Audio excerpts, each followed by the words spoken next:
everyone, my name is Iman Gazi. আজকে আমরা English গ্রামারের সাবজেক্ট এন্ড প্রেডিকেট নিয়ে পড়ব।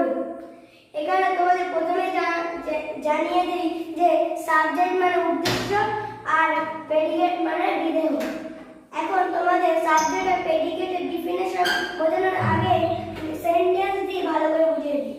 যেমন এখানে সেন্টেন্স হলো মাদার কুকস ফুড। এখানে মার সম্পর্কে বলা হচ্ছে, ওই জন্য মাদারটা হলো সাবজেক্ট আর মার সম্পর্কে যা বলা হচ্ছে সেটাই হলো প্রেডিকেট। মার সম্পর্কে বলা হচ্ছে কুকস ফুড, জন্য কুকস ফুডটাই হলো প্রেডিকেট। এখন আমি তোমাদের সাবজেক্ট আর প্রেডিকেটের ডেফিনিশনটা বোঝাবো। সাবজেক্ট কাকে বলে? সেন্টেন্স এ যার সম্পর্কে কিছু বলা হয় তাকে বলে সাবজেক্ট। আর প্রেডিকেট কাকে বলে? What is predicate? সেন্টেন্সে সাবজেক্ট সম্পর্কে যা কিছু বলা হয় তাকে বলে predicate. Thank you for watching this video.